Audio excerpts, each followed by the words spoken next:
Today is a big day for me, and that's for a rather obvious reason. Today we are driving the Audi RS6 Avant, and this is a car that has been on my list ever since it came out in 2019.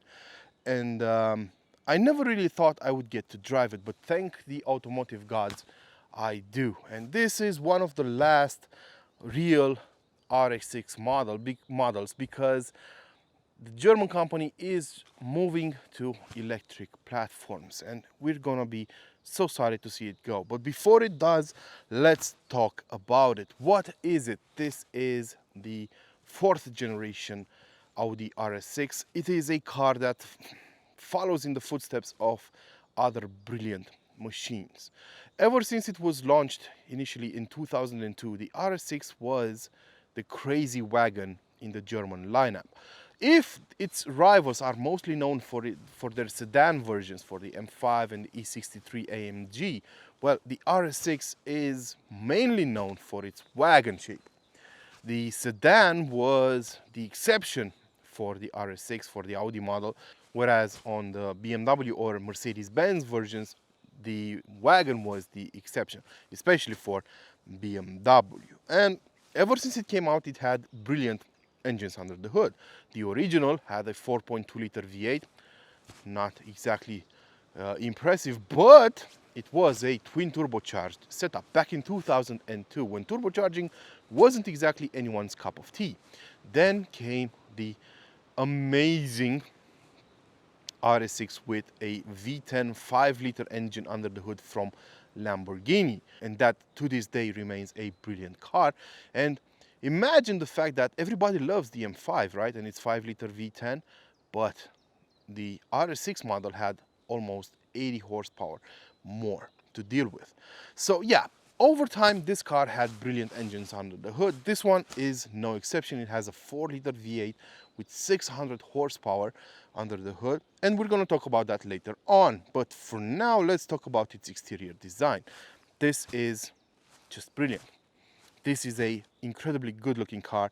It's a car that will put a smile on your face whenever you look at it. It looks as if a concept car just came to life, and it's riding on the street right next to you. Everybody is looking at you when you drive this car. Everybody is giving you a thumbs up. Everybody loves it.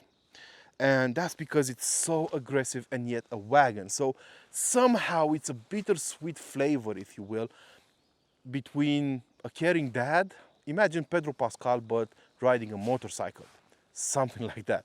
So it's an incredibly good mix between aggressive attitude and a very practical choice, because you could totally take your kids to school in this car and their luggage and everything in the back, because it's quite spacious. Now, compared to a regular Audi A6 Avant, this car only retained the doors, the front doors, the roof, and the tailgate. That's it. Everything else has been changed, and some parts have been taken from other Audi models. For example, the hood is from an RS7 model. The headlamps as well coming from an RS7. The front fenders have been changed to be a bit wider than compared to a normal A6. The front bumper, need I say it, is completely different.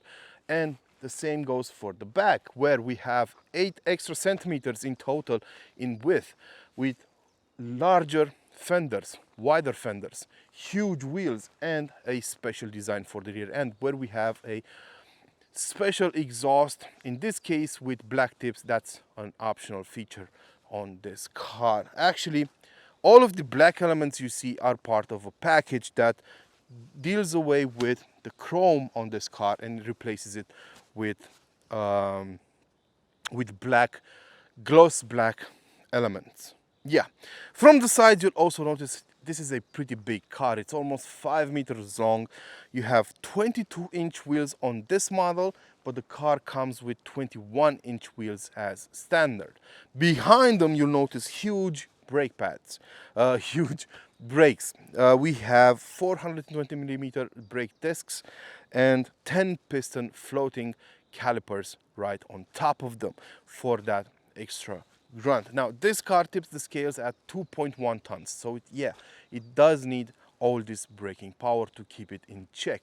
However, if you're gonna track this car, you can easily go for the carbon ceramic brakes, which are about 10,000 euros more. But you should really think about making this choice, because those ceramic brakes will only come in handy if you really track the car. Otherwise, maybe stick to the metal ones. Sure, you're also saving about 34 kilos of unsprung weight, but how many of us drivers will really feel the difference in handling with carbon ceramic brakes? I personally probably wouldn't, unless I drove the cars back to back. That said, the design of this car is one of the reasons why I would probably choose it over an M5. And we're going to talk about this subject later on. Now let's hop in the car and see what awaits in there.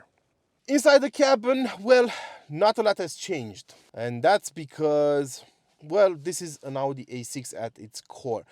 While the exterior has been drastically changed, the interior is roughly the same. We have the same general layout for the dashboard. The only differences you are going to notice are in the quality department, if you will. We have leather on top of the door cards, leather on the top of the dashboard, leather on the seats, leather everywhere. We have Dynamica, not Alcantara. On the roof liner, we have the same material used for the steering wheel.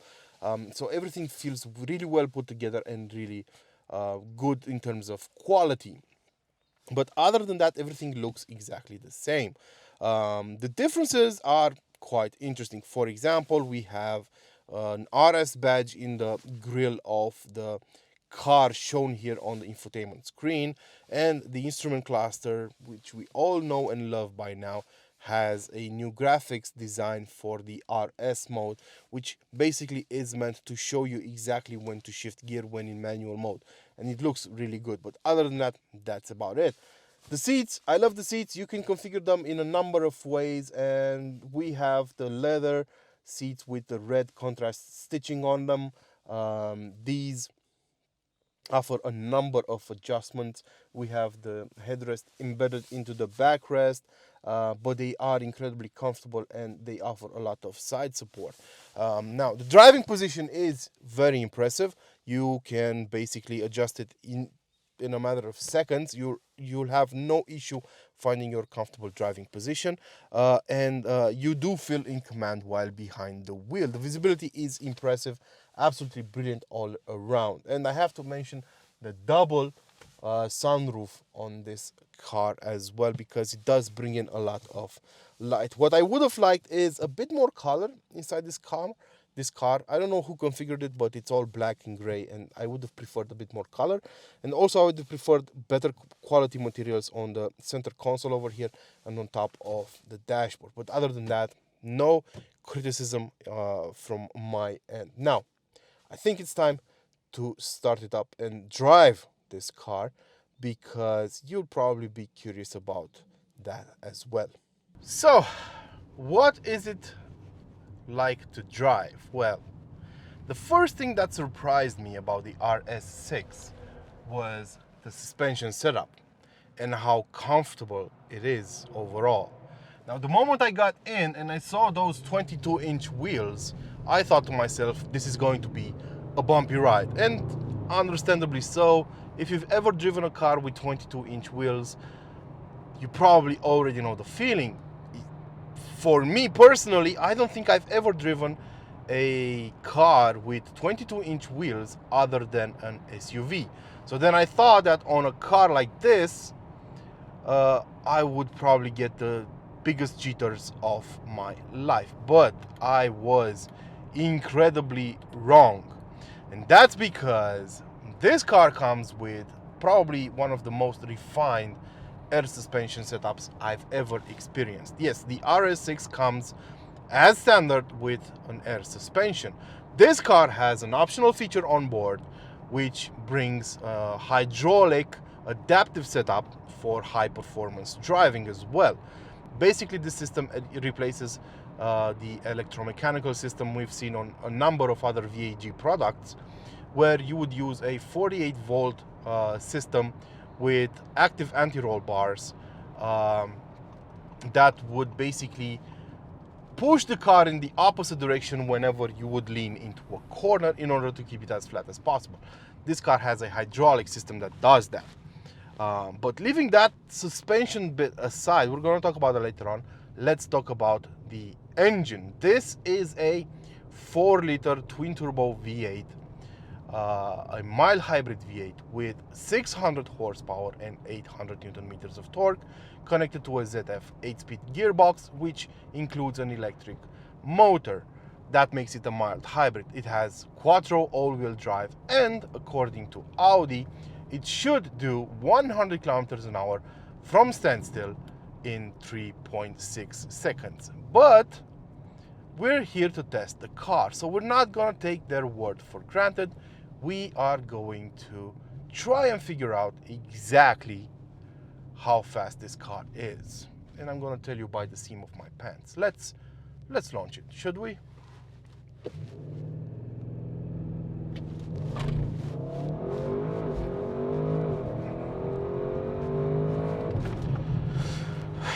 That was 140 kilometers an hour. Yeah, this is a blazing fast car. And in RS mode, where you turn everything up to dynamic, it is a freaking beast. The exhaust comes alive, you hear those thunderous noises coming from the back, and it is absolutely brilliant. Now, let's talk about the quattro system for a moment. This is a torsion crown gear setup, which means it will split the power up to 85% on the rear axle and 70% on the front axle. It cannot be decoupled as it happens on the M5, for example, where you can send all your power to the rear axle. The same goes for the E63 AMG. By the way, the E63 AMG is no longer in production, so the only rival this car has is the M5, which will soon also go out of production. Now, the quattro system on this car also has a limited slip differential on the rear axle and integral steering, and that makes the car incredibly maneuverable. This is one of the few Audis I've driven that can actually oversteer. And oversteering in an Audi is a rare thing, but you still feel the fact that the front end is not completely loose, it's not completely decoupled, and it does tend to understeer from time to time. And yeah, the weight is kept in check rather nicely at higher speeds, but it's still a bit soft. But that's not a bad thing in my book. Sure, an M5 will be the more clinical car, the more precise model, the faster one on the track, if you will. But this one is a lot more comfortable in day-to-day scenarios, and that would actually make me choose this one over the M5, because I'm not driving to the edge every day, and I prefer that extra bit of comfort this car offers in day-to-day situations to the M5, which is a lot stiffer in day-to-day situations, including on comfort mode. In its most comfortable setting, it is a stiffer car by quite a lot. So that's why I would probably choose this model over the M5. But the grip the car has is absolutely impeccable. It's also worth noting that we are riding on Hankook tires, and they are doing a pretty great job at putting the power down. Audi has been working with Hankook for a while. Their collaboration is known. And they have developed these tires specifically for the car. So you shouldn't worry about performance because they are not Michelin tires. But the way this car handles, oh my God, and the way it sounds. Its top speed is normally 250 kilometers an hour, but this car has an optional package that raises that speed to 280 kilometers an hour. And you can go even further, up to 305 with another optional feature. Also, the car is available with the performance package, which takes the power up to 630 kilometers and 850 Newton meters of torque in order to overshadow the M5 competition and the E63 AMG, of course. I also love the way the manual shifts happen, the way the car simulates brutality in them. God, man, this is just for a wagon. Oh my God, all respect. I mean, I cannot just I'm having trouble finding my words right now. I can only praise Audi for and Audi engineers for the performance they infused into a wagon. Remember, this is a wagon, and it's a comfortable car. You can easily take your kids to school, and quite an amazing setup.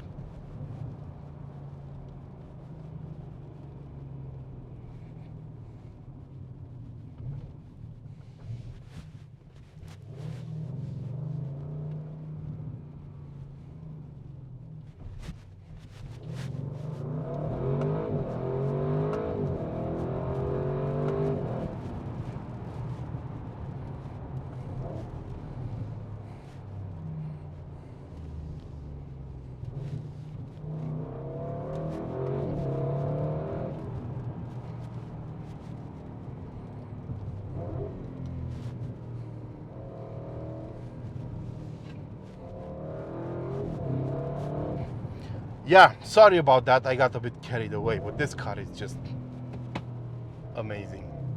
Let's tone it down for a moment so that we can recap. So, what did we learn today, kids? Well, we learned that the Audi RS6 is an amazing car.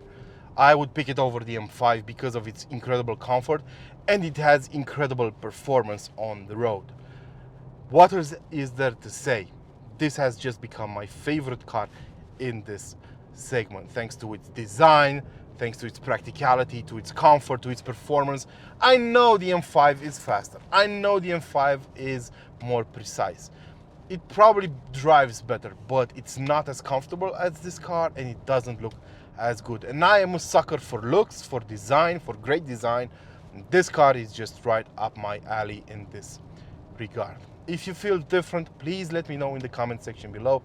This car has a price tag with all the optional bits added on it of 157,000 euros.